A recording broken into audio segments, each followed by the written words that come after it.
Welcome to the Godless Spell Checker podcast. I'm Stephen Knight. Hope you're all good.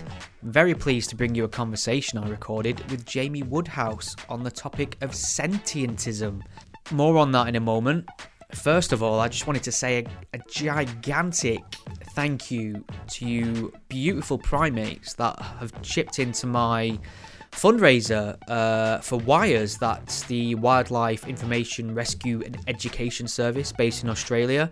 I set up a Just Giving page in response to the horrendous wildfires we've seen across Australia, and a lot of the wildlife there has been killed, euthanized or displaced, and they often don't get the funding they require to do the jobs they need to do. So I thought we could try and make a little bit of a difference to their efforts, and you did not let me down at all. I've started a number of these charitable initiatives over the last several years, and every time I do this, you always step up, whether it be for water aid, comic relief, my local cat sanctuary, the Manchester Arena bombing appeal. You always get your wallets out and you always chip in for these things, and I'm immensely grateful for it. I mean, I started the Just Giving page at a target goal of £500 for the Australian Wildfire Fund, because I never like to assume, and £500 to me is still a hell of a lot of money. And at the time of recording this, we've actually managed to raise a whopping £2,722 together, which is extraordinary. That's mind-blowing to me. So thank you once more. This appeal that I've set up, this page, will run until mid-February, I think. So if you haven't chipped in, there's still time. I shall put a link to it in my show notes. Also, I'd like to say a huge thank you to my Patreon supporters who chip in to support the show. You guys would have had access to this conversation at the tail end of last year. In fact, I recorded this episode with Jamie ages ago. So sorry for the delay, Jamie. It's nothing personal. You did a great job. It's just a case of things that I recorded after that were more topically relevant to what was going on in the news. Whereas this conversation with Jamie on Sentientism is a very good standalone primer on the issue. So you'll have to let me know what you think. Let me know what your thoughts are. You can find Jamie on Twitter to send him some love, send him some feedback at Jamie Woodhouse. He also runs the Sentientism account as well. That's at Sentientism. Let him know what you think. I found this conversation interesting. I mean, obviously, my default mode is skepticism, and I'm especially skeptical of anyone trying to wed other causes and topics to the idea of humanism or atheism, and we've seen that crash and burn in the past for good reason, and that comes up on this show. But in terms of the way we look at and approach animals, I think there's something there, and obviously that naturally speaks to my biases anyway. So you'll have to let me know what you think, but make sure you send Jamie some love. If you would like to support the podcast, you can do by visiting gspellchecker.com/support. Enjoy. There's a word that some folks find real hard to spell. Ain't it horrible for you, except after saying, who cares, you gon' burn in hell. But then along came a man, a spell checker from the God of Creed, and he set out upon a noble quest to help those that don't know what it means. And he said, it goes A-T-H-E-I-S-T, and don't you put that I before that E. A-T-H-E-I-S-T.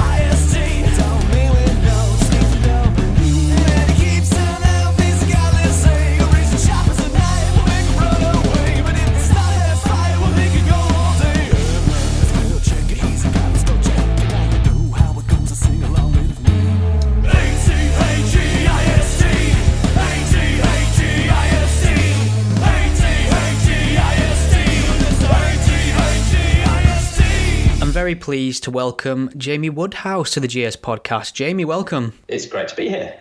Good stuff. How are you feeling? Yeah, good actually. Good. Productive day, so can't complain at all. There you go. Well, before we jump into the topic of sentientism, which I really struggle to say for some reason.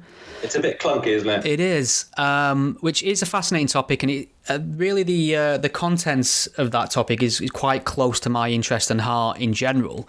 So I'm really looking forward to picking your brains on that. But I thought maybe we could just take a minute to talk about something else you were embroiled in that got quite a bit of attention on Twitter and various media outlets, and that was you kind of coming across some rather unfavourable characters whilst at a Brexit protest. Can you tell me what happened there? Yeah, absolutely. So there's a bunch of different projects I'm involved in, but one of them is working to try and get Brexit cancelled through various means, but primarily because I'm working with a grassroots campaign group called Remainer Now, which is a community of people who voted Leave and have changed their minds.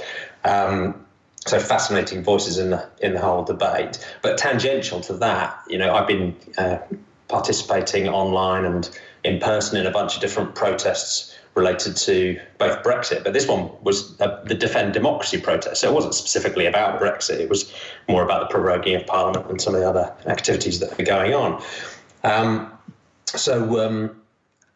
My daughter and I turned up at Westminster expecting a normal day of protesting on Parliament Square with a rally. Arrived maybe 40 minutes before the rally was due to kick off. As we left Westminster Tube, many people will have seen video footage of some groups of people outside a pub just outside Westminster Tube chanting Tommy Robinson songs and talking about stringing people up on gallows, which is quite entertaining. So we were sort of shepherded along with a lot of very nervous tourists past that group, which is a great setup for the day. And as we walked across towards Parliament Square, we headed around the corner of the road that heads up to Whitehall. And there were many people milling about, crowds of people, some heading to the protest, some tourists. And I was carrying a rolled up EU flag on an extendable flagpole.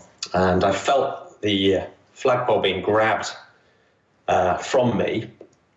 I turned to my right to see a woman holding the flagpole with both hands, who then screamed into my face something along the lines of, drop that fucking EU flag, you fucking cunt. Wow. Pardon my language. I held onto the flagpole and shouted back at her, drop it now, and then felt an arm come around my neck. I was put into a chokehold and essentially thrown to the ground. My glasses came off. I got to my knees, and as I was trying to stand back up, I think a separate person pushed me back down to the ground by the back of my head. I managed to get back up again.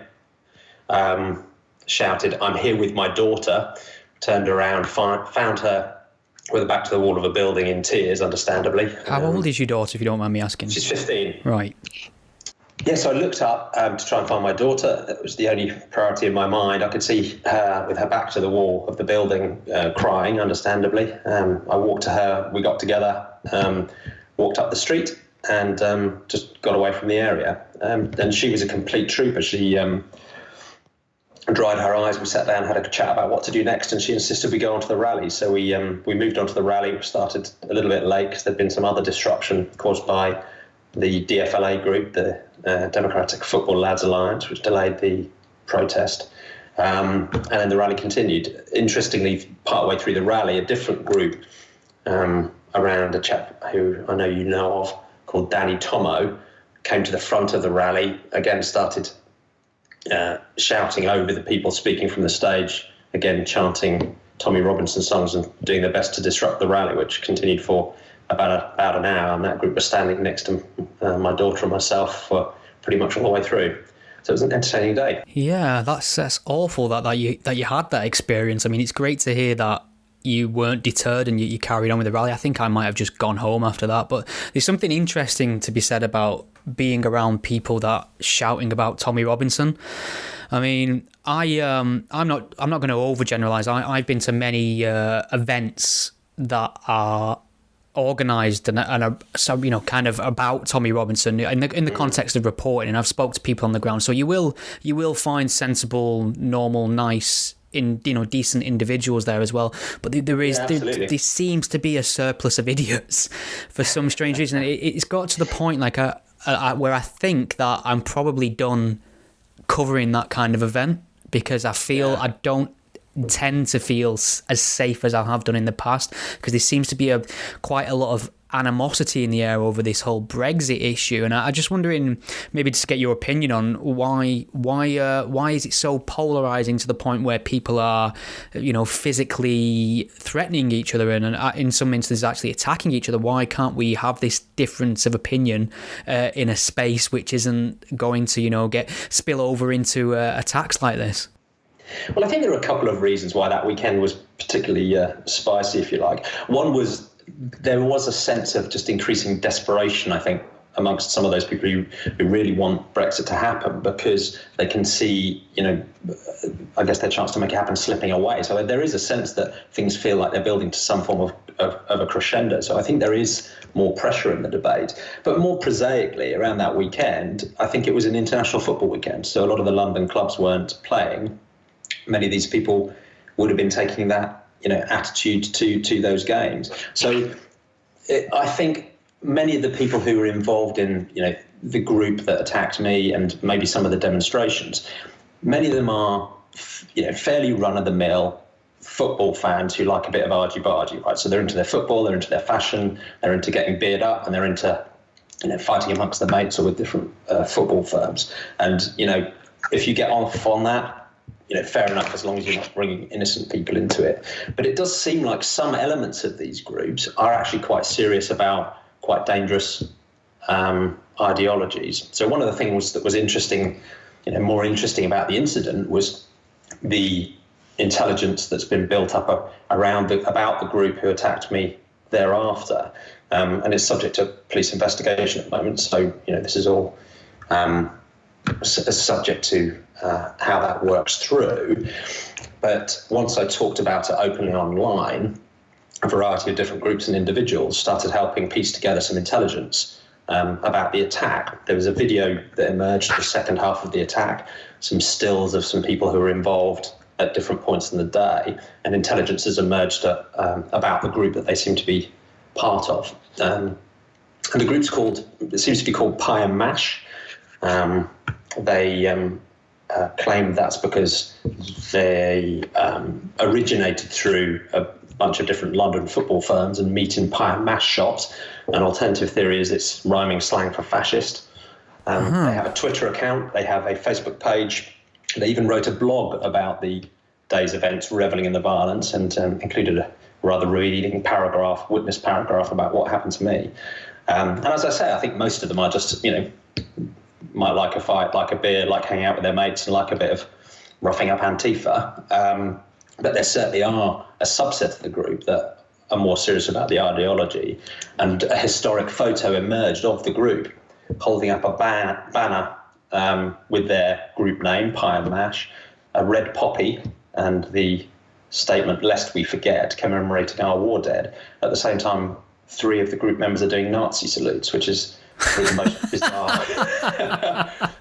bizarre juxtaposition of commemoration of World War II I've ever seen. So that's amazing. It is interesting because there's a link between a fairly normal historic, football thuggery, and then a deliberate link to some pretty unpleasant ideologies. Yeah, well, hopefully the culprits will be identified and that'll be resolved for you in a satisfactory way. But yeah, it's difficult out there at the moment if you're politically engaged and you're visible.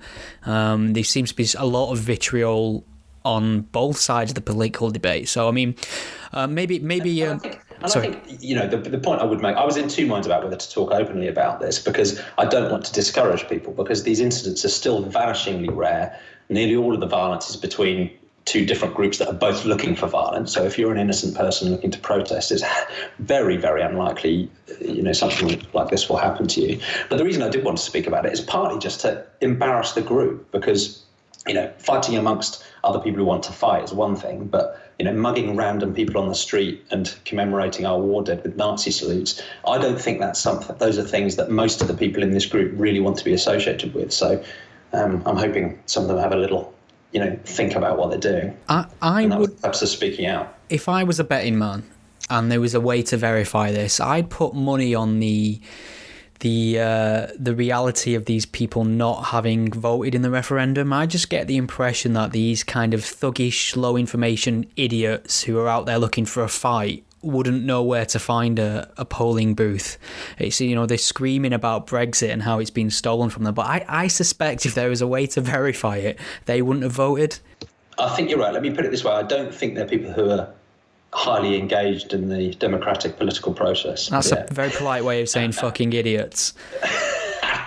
Maybe I'm being diplomatic, but yeah, there's certainly something in that. And I think you're right. The debate has become so polarised around Brexit and democracy generally, and that's partly why where I'm applying my focus in that debate is trying to break through the sort of Remain versus Leave debate, and I'm spending all of my time helping people speak out who've changed their mind. So that's this campaign group that I volunteer with called Remainer Now, of people who are either abstained or voted Leave, have now, for whatever reason, thought differently and have now changed their minds and are brave enough to speak about it. So I'm spending most of my time helping them speak out because they can cut across that divide. They're Leave voters who can speak to other Leave voters in a way that boring Remainer like me can't.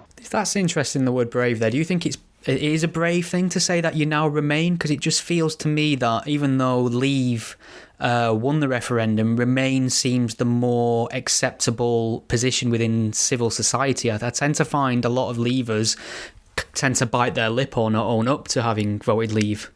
I think it'd be far braver to go from Remain to Leave.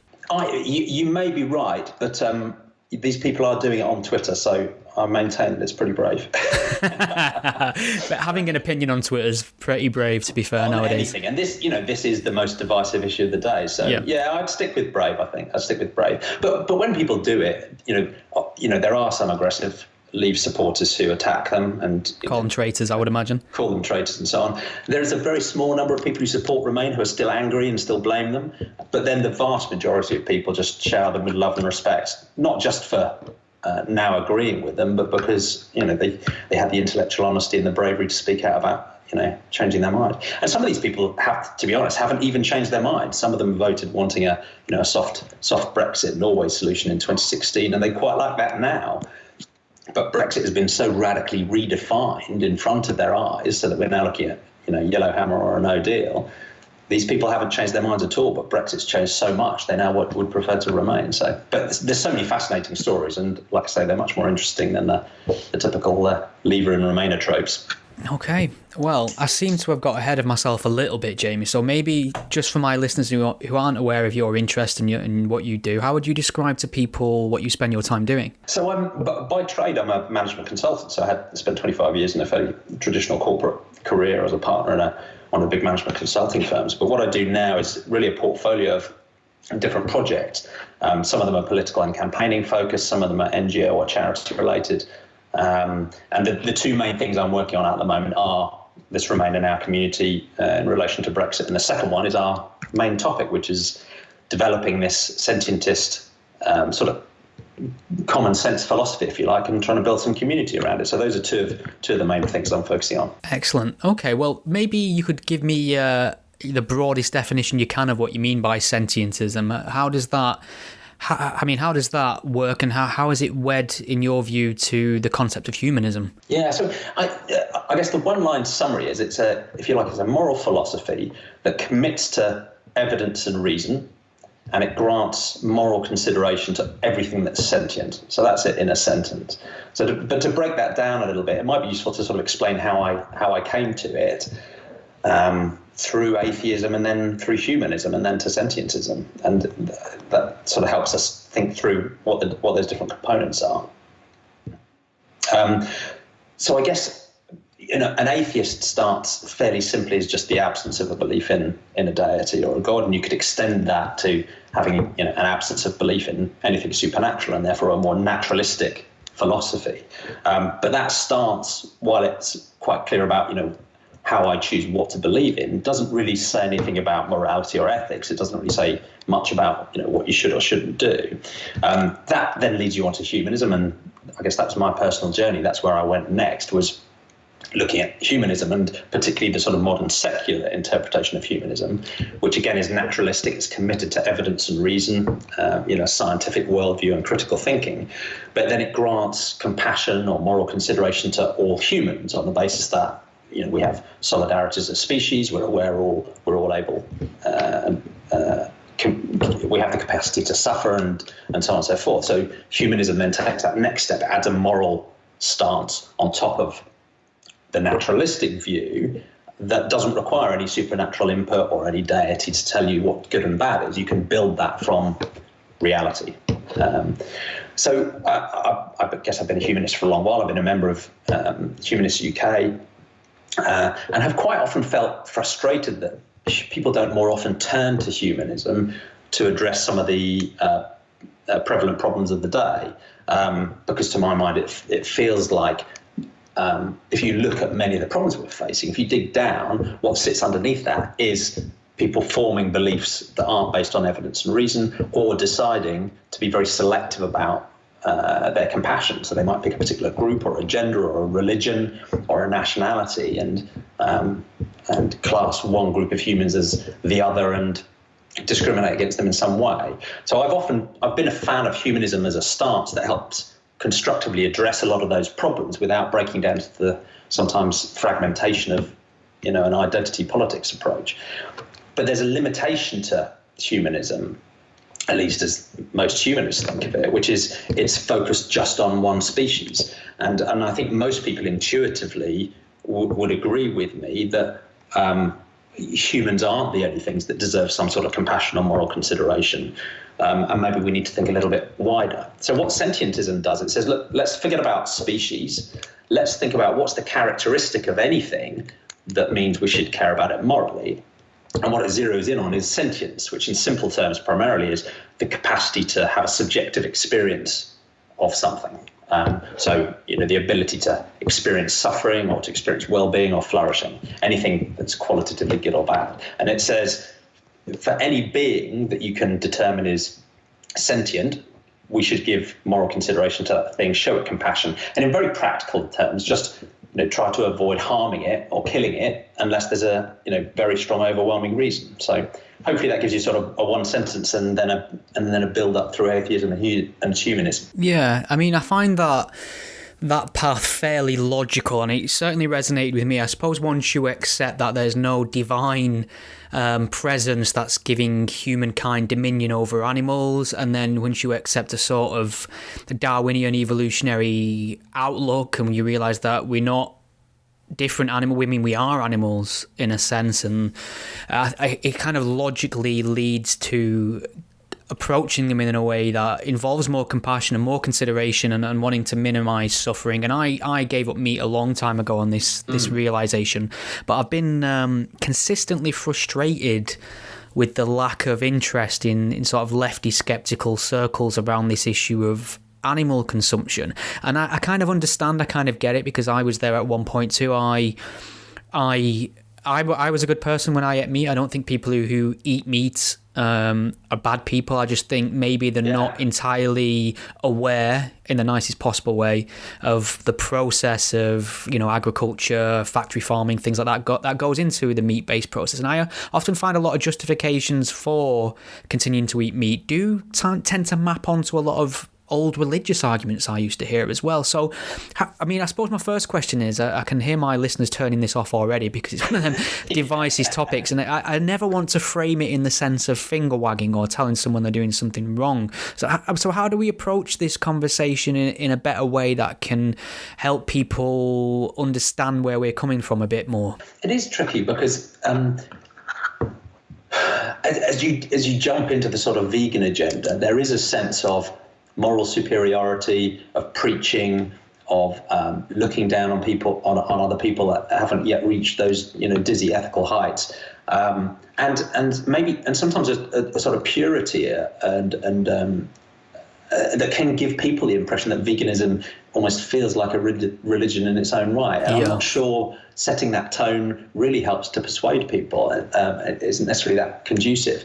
At the same time, I do understand why even righteous preachy vegans, there's so much emotion in their approach and in their campaigns, because these are critically important moral issues, akin to any of the great human rights advances that we've made over the last centuries.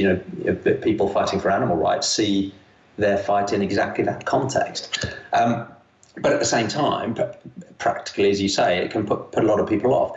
So that's partly why I quite like the idea of starting from the other end of the scale, starting from a naturalistic worldview, showing how that leads you into a moral stance that applies certainly across humanity, and then using exactly that commitment to evidence and reason to drive the logic that if we care about humans because they're able to suffer, there are other things that we should care about too. So I'm hoping that's just a different path into the topic that feels a little less contentious, allows people to come along with it. It's grounded in a naturalistic approach. It's grounded in evidence and reason. It doesn't require some sort of supernatural leap of faith to get to the start. But in the end, it does end up in a similar sort of space, right? Because if we do grant moral consideration to sentient beings, and nearly all the animals we farm, certainly are sentient, it does imply, you'd support a policy that transitions to completely end animal farming.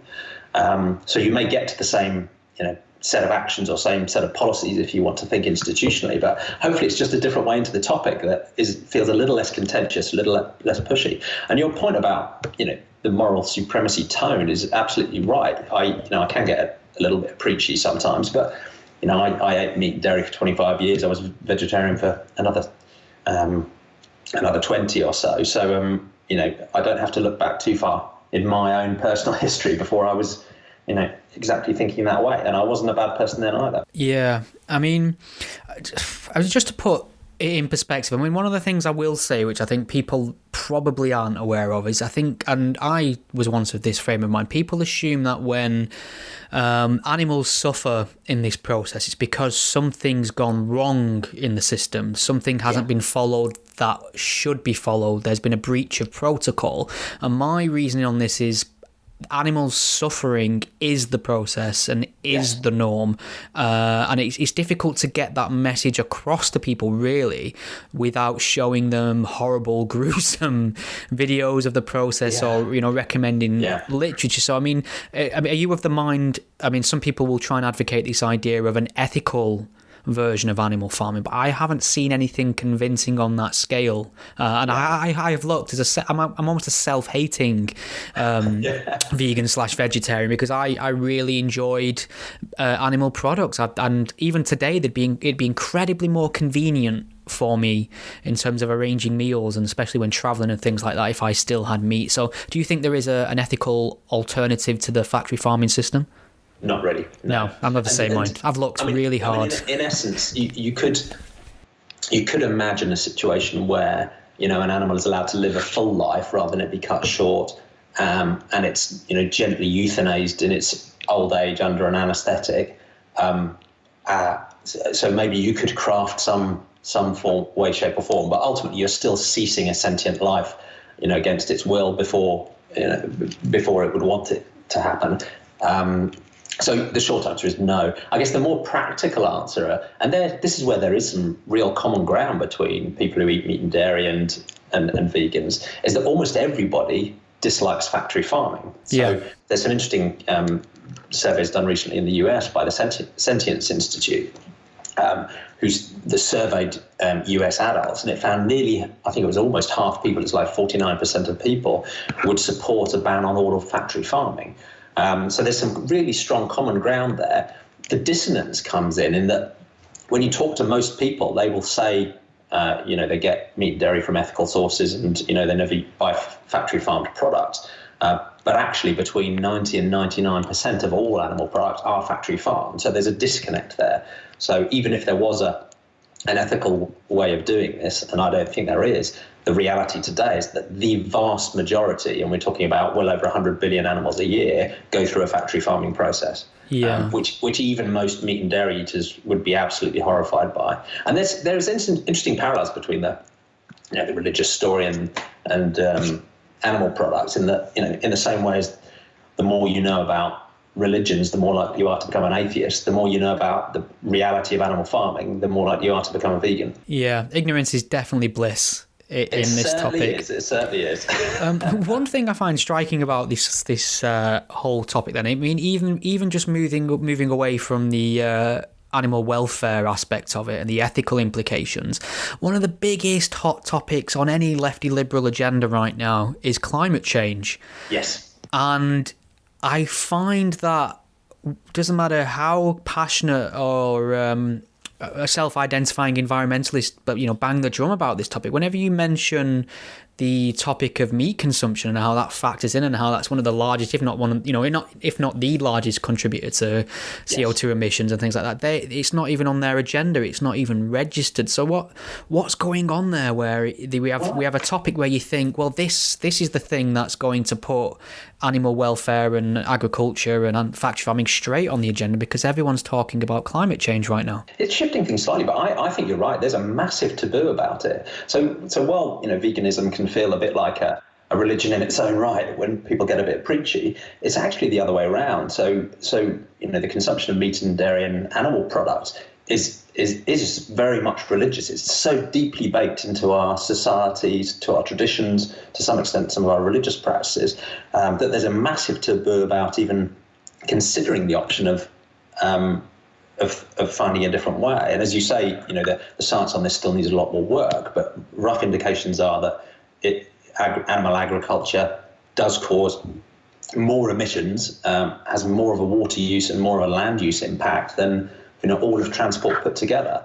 So even if you just took an unemotional stance, you did not care at all about animal suffering or animal ethics, there would be a purely environmental reason to hit animal agriculture as the number one item, as any serious environmentalist. But the taboo is so deep that it doesn't happen. So you will hear, I listened to a great podcast recently by the Future of Life Institute. They do a series called Not Cool, and one of their episodes recently was done by an interview with one of the UN climate scientists. And in the entire podcast interview, animal agriculture wasn't mentioned once as a potential cause, despite it being the largest. And it wasn't mentioned in the list of what can I do as an individual, even though it's the simplest and easiest and most immediate, most impactful thing anyone can do. So it's akin to omitting cigarette smoke when talking about lung cancer, isn't it? Not pointing to that as a possible cause. That's how it feels to me. It is at that level. It's something that cannot be, that people are so nervous of the tension around the debate, they won't even recognise it as a source. But the evidence is building up, and there's been some great reports on it. If you look at the IPCC study, Nick Carter just wrote a great piece on this in Sentient Media. It is an additional pressure, but again, I find it bizarre, how rare it is to find very serious environmentalists actually hitting this issue head on, because I think the environmental argument is sufficient to justify a complete end of animal farming, even with no consideration for the animal ethics issues at all. Yeah, I mean, I suppose obviously we can't expect such vast cultural change overnight, and progression is still promising. It's a hugely growing market, and awareness is shifting all the time, which is a good thing. I mean, circling back to the idea of religions, though, I mean, I kind of agree with you on this idea and how you can probably get to it from in a straight line from atheism, logical thinking, humanism,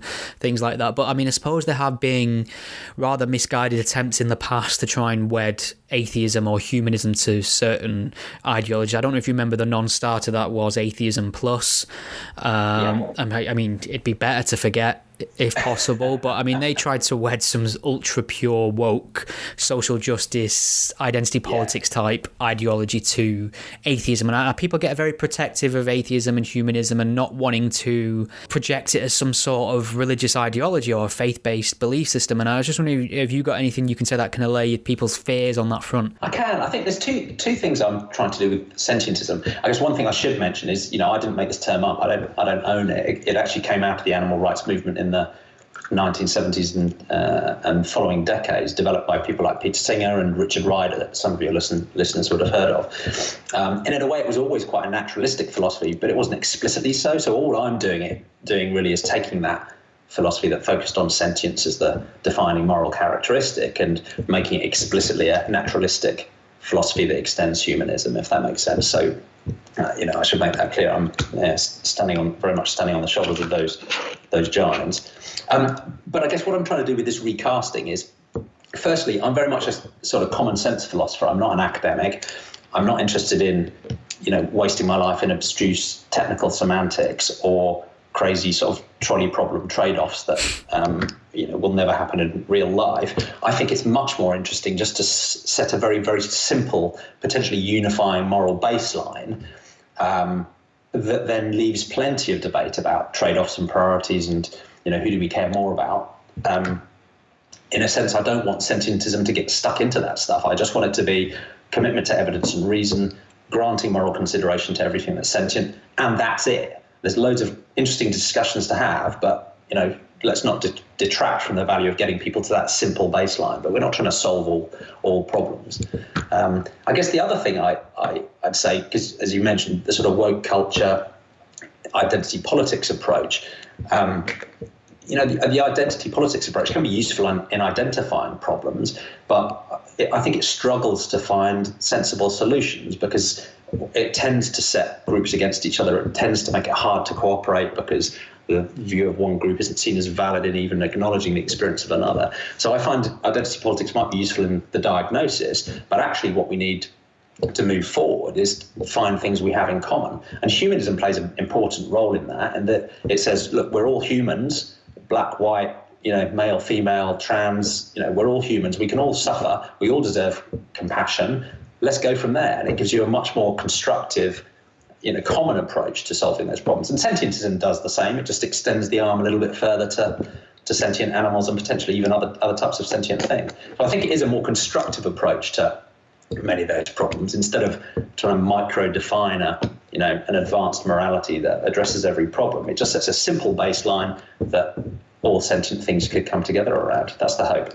Do you think humanism's politically neutral, or should it be? I mean, I suppose this is geared more towards certain humanistic groups in America, which I find tend to have quite overt political leanings, which I think can be off-putting to a few people. But I'm just wondering, does humanism have a political bias? I think it can do, and some of that may be unavoidable, and some of it may be natural. There may be certain things where application of evidence, reason, and a universal compassion might take you down one direction or other.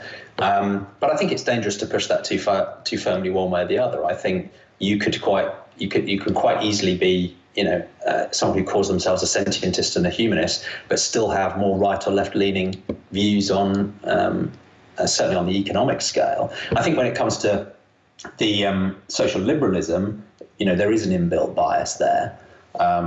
That would tend to take people more towards the socially liberal side, but certainly on an economic political scale, I don't see why there should be a particular bias either way. And I think humanism and sentientism should be hesitant about driving too far down either of those roads. It's funny, because I suppose the further right you go on the scale, we've got no chance with this topic because obviously there's a lot. That's where you find your climate change deniers and the people who think that humans have dominion over the animal kingdom. So it's nearly a lost cause on that end of the political scale. But you sort of feel that you could probably talk to people in terms that they already live in on the left in terms of animal consumption. What I tend to find recently as well, though, which might be an issue, is because a lot of I count myself on the political left.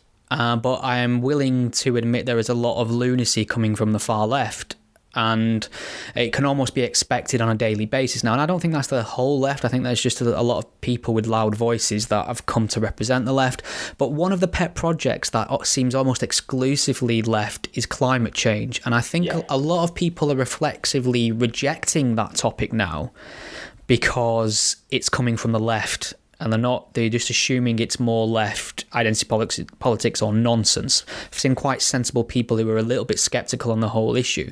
So I suppose my question is, does it matter which political side's advancing a point? Is this sort of idea of sentientism better coming from a left-wing perspective or a right-wing perspective, or does it not really matter? I don't think it is. I think it's better for it to be neutral because I think there are some areas where a compassionate worldview, if you follow the evidence and reason, could take you to something that's more economically on the right. And in other situations, the facts may lead you to a policy that's traditionally been supported on the left. So I think it is good to start neutrally. I would say that I think, sentientism or humanism probably have roughly a centrist bias, if that centre is defined quite broadly, just because if you go really far left and really far right, you tend to end up with politics that subverts the suffering or the well-being of individual sentient humans for some higher cause. Whether it's the nation or whether it's the workers or whether it's the one-party state.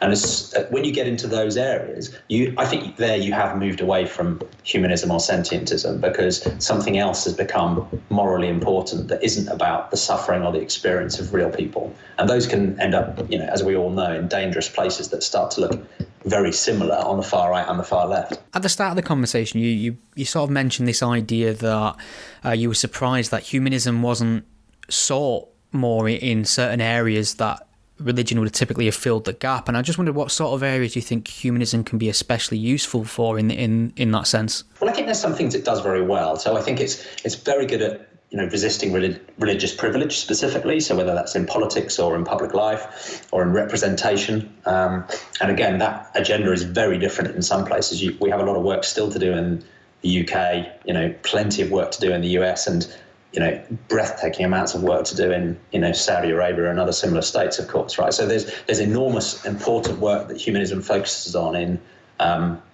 resisting religious privilege and just arguing for equivalent secular rights for everybody, regardless of belief. I think it also increasingly, certainly in the UK, is doing better at some of the pastoral work. So the prevalence of humanist weddings and humanist pastoral care and in health services. Some of those services have still got a lot of development to do, but those are really helping people at critical moments in their lives in a way that doesn't rely on a supernatural or a religious worldview. So I think those are important contributions with much more to do.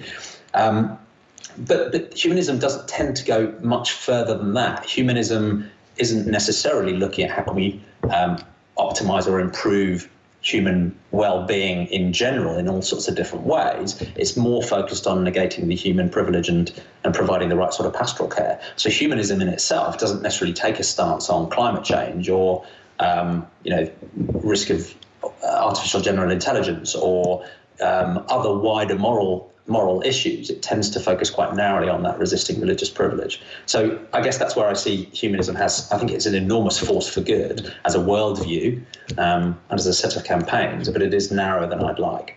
If I remember correctly, just having a few offline discussions leading up to this conversation, I seem to remember you telling me that there were a few prominent humanists who weren't quite on board with your ideas put forward, and I just wondered what exactly happened there. So they've all been constructive and positive conversations in a way, but the response from humanists, and I still consider myself a humanist, right? I still qualify. I've just extended my moral circle, another step further. The response breaks down into a few different groups, if you like. One which is pretty rare is the type of humanists who are deliberately very, very focused on the human species. They want to draw a clean line between humans and anything else. They don't acknowledge that we should grant moral consideration outside of that boundary, and it is all about humans. They're fairly rare. The second group enthusiastically love the idea of sentientism, and they point to the fact that Humanists UK and the International Humanist and Ethical Union already do, at least as a sort of second order bullet point, acknowledge some moral concern for other sentient animals in their definitions. And a lot of humanists, I think, much more than the general population, are already, just as an indication, vegan or vegetarian, which shows that they're taking those considerations seriously enough in their life. So those people enthusiastically seize on the idea and say, I love it. It sort of addresses a gap in humanism that I felt nervous about or felt wasn't being addressed. And then there's another group who agree with sentientism as a stance and as a philosophy. They completely agree that using sentience is the right way to decide what things we should care about. But in pragmatic terms, they're nervous about sort of losing the branding of humanism, the sort of proud history of what humanism has enabled in our progress, and they're nervous about diluting the focus of humanism away from resisting religious privilege, and they're nervous about having a policy stance on animal farming, for example. Yeah, I mean, it's already a niche. Already sort of like an esoteric interest, isn't it? So it could, it might be wise in that sense not to include it in humanistic organisations. Not for me personally, but I think I can sort of see where they're coming from on that one. I can too, and in that sense, that's partly why I'm trying to develop this idea of sentientism, because I'm absolutely fine with humanism staying as it is, focused on humans, but then we need sentientism. But you can't really argue, don't worry, humanism's got this covered, so we don't need sentientism, but then we're not really going to focus on it, right? So it does need to be addressed. I'd also argue that I think humanism, I think if you walk out and just talk to a random person on the street, many of them won't really understand what humanism is or its relevance in the modern world. And I think humanist organisations would probably actually open up a new and maybe younger audience if they did actually think much more seriously about issues like the environment and animal rights, both of which, I think are natural implications of a humanistic worldview. But there's a lot of hesitation in those organisations about taking those steps. I mean, you mentioned that you didn't coin the term sentientism. I mean, who sort of coined this term and who's done some accessible writing on it already? So I'm very much a sort of common sense amateur philosopher on this, and the real people who came up with the term originally, Peter Singer, Richard Ryder are probably the two people I'd point at. So their thinking developed the term as a moral stance that accorded moral consideration to anything sentient. And as I say, the naturalist part was implied, and I've talked to both of them, and they're very comfortable with the way I'm recasting sentientism now as a explicitly naturalistic extension of humanism. But those two are probably the main people I'd focus on. Another contemporary academic that's done some great work on this is called Alistair Cochrane. So he's done a lot of work around sentient rights, and he's even written some fascinating books about how you could take this sentientist approach and even embed it into politics and representation for sentient animals. Great. I mean, just touching back on what you said earlier about the status quo of being a meat eater is almost constructed like a religion and certainly a faith-based ideology. I don't know if you're familiar with Melanie Joy, who did she did a great book on this called Carnism, which is really quite compelling in putting the argument forward that it is sort of a cultural thing and it is closer to a religion than most of the people listening to this podcast would care to accept, I would imagine. Yes. And this is, one of the, I guess, some of the frustrating conversations I have, and there are more of these happening all the time.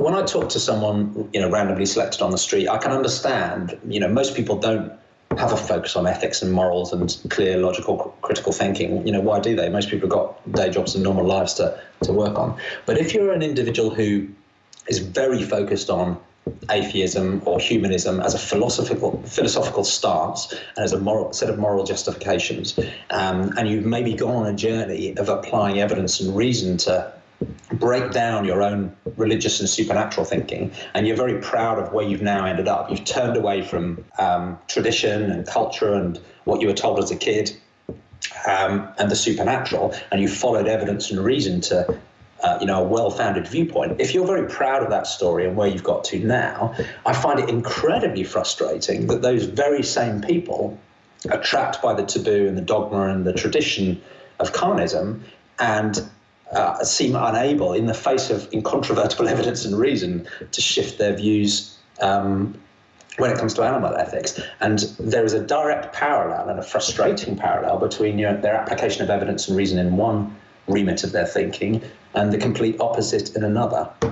So it almost feels more frustrating, with some of the prevalent, new atheists when they're not able to, and leading humanists when they're not able to apply, that same mindset in other areas of their life because of those taboos. Yeah, you've very eloquently summed up exactly how I feel about that situation. But Jamie, this has flown by and I've pretty much touched on everything I wanted to get in, and you've given a really, quite clear overview of the concepts. Is there anything else you wanted to get across at all before I let you get back to your evening?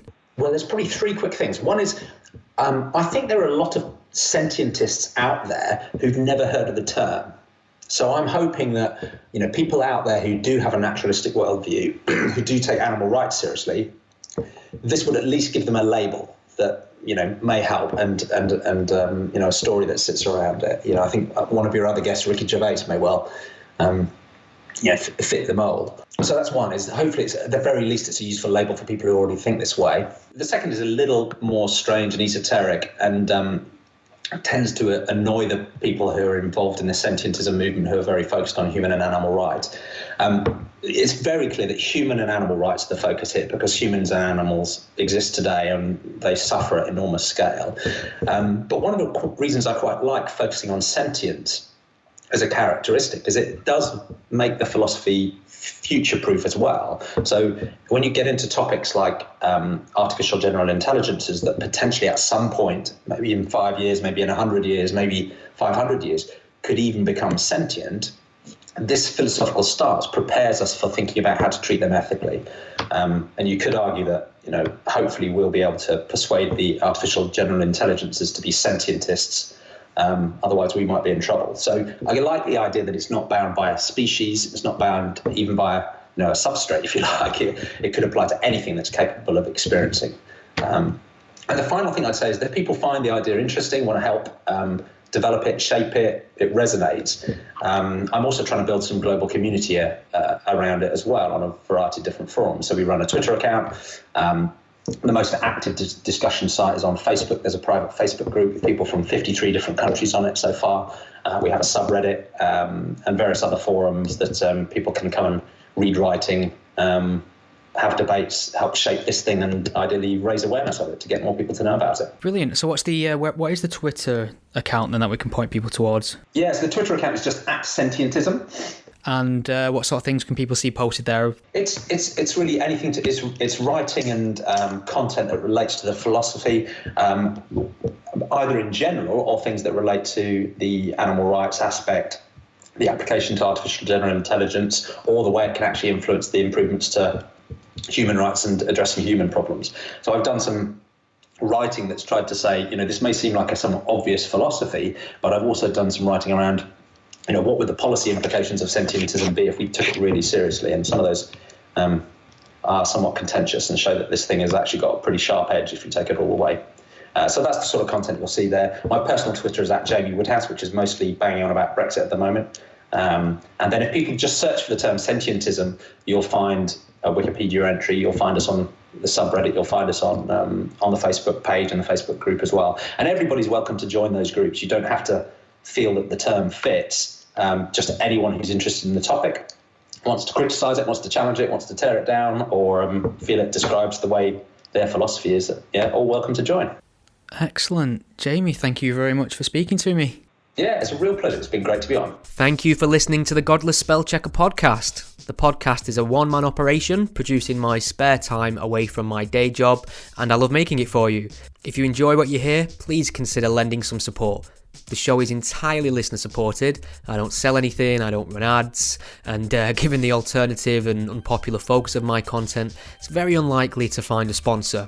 So there are a number of ways you can support and chip in and help improve the show and give me more time to produce more content. You can become a patron supporter and pledge a monetary amount per month or per episode by visiting patreon.com/gspellchecker. If you can't lend monetary support right now, don't worry, there's other ways you can help the podcast too. You can share it on your various social media networks, or take a moment to leave a review wherever you listen to it. Your support is massively appreciated. Thank you. Think we've all learned something here today?